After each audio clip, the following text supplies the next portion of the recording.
wabarakatuh. Waalaikumsalam. Pak, bagaimana kabarnya Pak hari ini? Alhamdulillah sehat.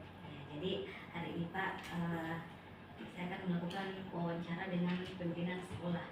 Ini bagian dari penerapan nilai-nilai kebajikan dan berbasis nilai-nilai kepemimpinan dalam tugas saya pada modul 3.1 Pak di calon guru penggerak. Ya, jadi bisa minta waktunya sebentar Pak untuk memberikan beberapa rangkaian pertanyaan. Jadi selama ini Pak kan kita sebagai seorang pemimpin ini kadang kita mengalami yang namanya dilema etika dan rujukan moral Pak. Pernah Bapak mengalami permasalahan yang merasa Bapak inilah yang dinamakan dengan dilema etika? Mengenai permasalahan yang Ya, pernah malah sering kita berhadapan dengan hal seperti itu. Iya. Ya bisa dijelaskan Pak permasalahan yang maksudnya yang lebih bagaimana yang permasalahan Pak yang maksudnya di sini lebih menekankan yang namanya dilema etika. Iya. Iya. Jadi persoalan anak-anak yang terkadang membuat kita harus berpikir keras karena seperti ada benturan dua benturan kepentingan di mana keinginan pihak anak itu juga merasa benar, kemudian alasan kita juga benar. Jadi dua kepentingan, dua hal yang saling bertemu yang membuat kita harus mengambil langkah-langkah dengan melibatkan berbagai komponen supaya kita tidak disalah-salahkan lah. Ya, jadi selama ini bagaimana Bapak menjalankan pengambilan keputusan di sekolah Bapak, terutama dalam hal dua kepentingan yang tadi yang dijelaskan tadi Pak. Bagaimana peran Pak dalam pengambilan keputusan ini? Iya, jadi kami tidak memainkan peran tunggal di dalam keputusan itu, tapi kami selalu melibatkan beberapa elemen, beberapa komponen. Ya, antara lain terutama Dewan Guru, kita lempar di forum Dewan Guru, kemudian komite sekolah, ya juga terkadang kita harus berkomunikasi dengan pengawas satuan pendidikan. Bahkan ada beberapa kasus yang saya berkomunikasi langsung dengan kepala cabang dinas. Dalam hal ini biasa diwakili oleh kepala seksi pendidikan SMA. Ya. Kemudian juga mekanismenya, ya selain kita lempar atau bawa ke forum-forum musyawarah dewan guru, ada juga kasus-kasus istimewa yang kita anggap itu sebagai dilema etika yang harus kita komprehensi kasuskan dengan melibatkan orang tua anak tersebut, kemudian guru BK, wali kelas, dan beberapa perwakilan guru, terutama bapak sekolah. Jadi Bapak dalam hal ini Bapak tetap berkolaborasi dengan seluruh warga sekolah ketika ingin melakukan pengambilan keputusan. Ya.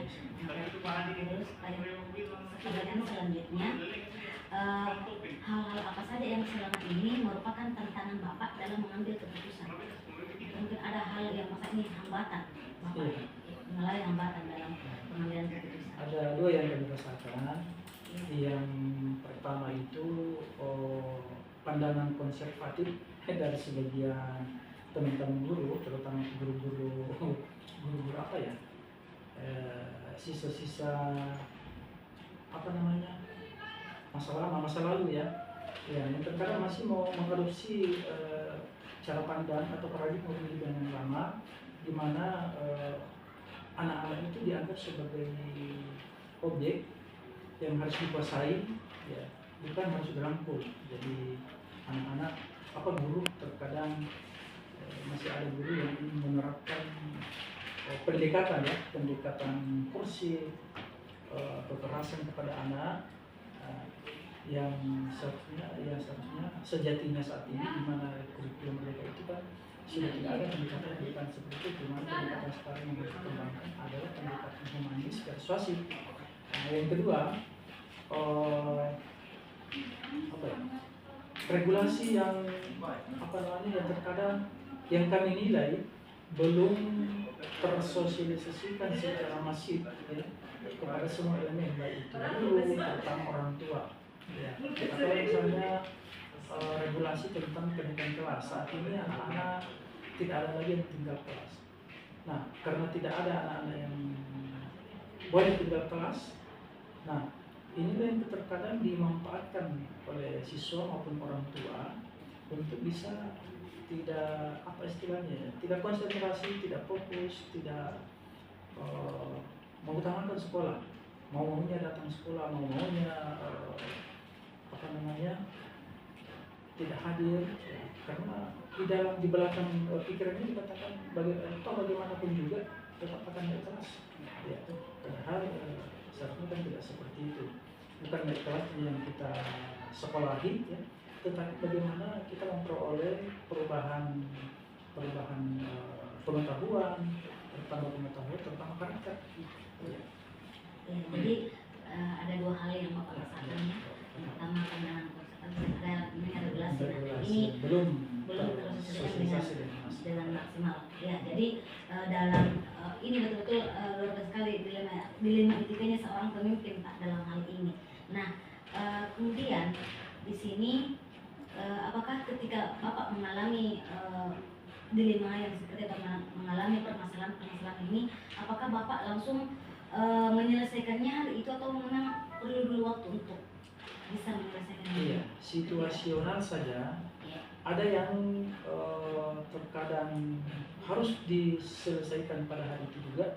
Ada yang kami harus menunggu situasi yang tepat karena kita menunggu apa namanya kolaborasi, kesempatan elemen komponen atau orang yang kita harus libatkan di dalam penyelesaian itu. Jadi kalau misalnya orang yang kita melibatkan di dalam penyelesaian itu saat itu juga berkesempatan, kita bisa selesaikan pada saat itu. Dan memang juga ada eskalasi kasus yang tidak bisa ditunda karena kita takut imbasnya biasanya nanti akan lebih berkembang kalau disimpan-simpan. Tetapi ada juga kasus yang bisa saja ditunda dengan maksud untuk bisa lebih efektif dengan melibatkan mencari waktu yang tepat untuk bisa memberi kesempatan kepada teman yang akan kita ajak untuk berkomunikasi. Ya, sebagai contoh misalnya kalau anak-anak berkelahi, kalau anak berkelahi saya tidak mau simpan-simpan karena saat itu kalau disimpan-simpan nanti sebentar beberapa menit kemudian eskalasi emosionalnya akan meningkat, semakin lama semakin memuncak, sehingga harus diselesaikan secara tepat dan cepat, sehingga kalau ada kasus seperti itu kami harus melibatkan orang tua dan kami tidak pernah mendamaikan atau menyelesaikan pertengkaran anak-anak itu dengan antara guru dengan anak-anak itu sendiri, tapi kami harus selalu melibatkan orang tua karena kita lihat karakter anak-anak kita sekarang itu kalau dia didamaikan dengan dia sendiri ya sebentar itu akan dia lanjutkan, tapi kalau dengan orang tuanya itu kita sangat yakin akan berhenti pada saat itu, sehingga untuk melibatkan orang tua itu kami harus undang, kami harus telepon, kami harus hubungi. Tapi kalau kami undang, kami telepon tidak datang, kami harus jemput untuk menyelesaikan itu. Jadi begitu di dalam kami. Jadi situasional kalau ada situasi genting seperti itu harus segera. Ya, ada juga ya kasus-kasus yang bisa dikatakan ya 2-3 hari lah bisa diselesaikan. Kalau misalnya hanya pelanggaran tertentu yang sifatnya umum. Jadi Bapak tadi telah menyebutkan permasalahan menyelesaikan permasalahan yang Bapak rasakan, apakah harus diselesaikan hari itu juga atau bisa ya ada berapa kita lihat kondisinya dulu. Nah, kalau memang lagi genting memang harus diselesaikan hari itu. Ya. Kemudian selanjutnya adakah seseorang atau faktor yang mempermudah Bapak dalam pengambilan keputusan? Ya. Kalau kami mengidentifikasi secara personal, kayaknya tidak ada figur-figur tertentu. Tapi yang saya rasakan ini di dalam penyelesaian itu adalah kolaborasi sinergitas antara kita semua, baik itu guru mata pelajaran, kemudian Wakasek, BK, orang tua, pengawas, bahkan kepala dewan dinas. Jadi tidak ada yang istimewa di situ. Tetapi kolaborasi, kerjasama, keterlibatan mereka semua itu yang membuat efektif saya rasa. Ya. Ya. Jadi untuk yang Bapak, dari semua Bapak yang telah Bapak tadi sampaikan, pembelajaran apa yang Bapak bisa petik dari pengalaman Bapak dalam mengambil keputusan? Ya. Ternyata seorang guru harus selalu mengadakan upgrading, upskilling ya di dalam menjalani tugas profesional sebagai guru. Jadi kita harus selalu meningkatkan keterampilan, meningkatkan pengetahuan kita untuk memberikan pelayanan terhadap anak-anak, karena anak-anak itu dinamika anak-anak itu sangat kencang, ya, sangat kencang. Itu yang satu. Yang kedua, itu saya katakan tadi bahwa pandangan paradigma kita di dalam memberikan pelayanan pada anak itu betul-betul kita harus rubah. Kalau dulu masih mempan kalau diadakan pendekatan korosif, pendekatan kekerasan, tapi sekarang tidak laku lagi pendekatan kekerasan. Yang laku adalah pendekatan humanis persuasif.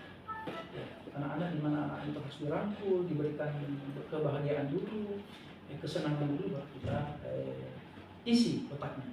Ya, jangan ditakuti. Kalau dulu itu supaya guru itu enak mengajar, anak-anak dibikin takut. Sekarang tidak bisa. Kita tidak akan berhasil. Gitu.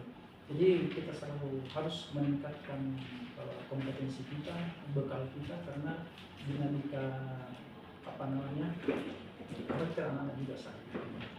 Ya, jadi di sinilah untuk yang Bapak tadi dalam pengambilan keputusan Bapak yang telah Bapak lakukan. Jadi ada beberapa yang tadi mulai dari melakukan kolaborasi, kemudian Bapak masalah penyelesaian waktu dalam ketika mengalami permasalahan, kemudian dari beberapa pelajaran yang Bapak dapat ambil dari setiap pengambilan keputusan. Nah, karena di sini memang kita juga dituntut guru menuntun murid, ya. Jadi sekarang kita bukan lagi untuk menuntut murid, tapi kita menuntun mereka. Karena sekarang pembelajaran juga harus berpihak pada murid. Jadi kita mengerti juga bagaimana minatnya murid kita, bagaimana kemauannya mereka. Jadi kita memang di sini posisinya kita sekarang guru, bagaimana betul-betul membimbing dan melakukan pendekatan yang seperti Bapak bilang, pendekatan yang humanis, ya. Jadi dengan kita bisa saling, supaya nanti tidak ada yang merasa dirugikan. Jadi dalam pengambilan keputusan Bapak yang telah Bapak tadi sebutkan ini, saya anggap sangat luar biasa sekali sebagai seorang pemimpin dalam mengambil sebuah keputusan. Terima kasih banyak Pak atas kesempatan yang telah diberikan Pak. Iya Pak. Assalamualaikum warahmatullahi wabarakatuh.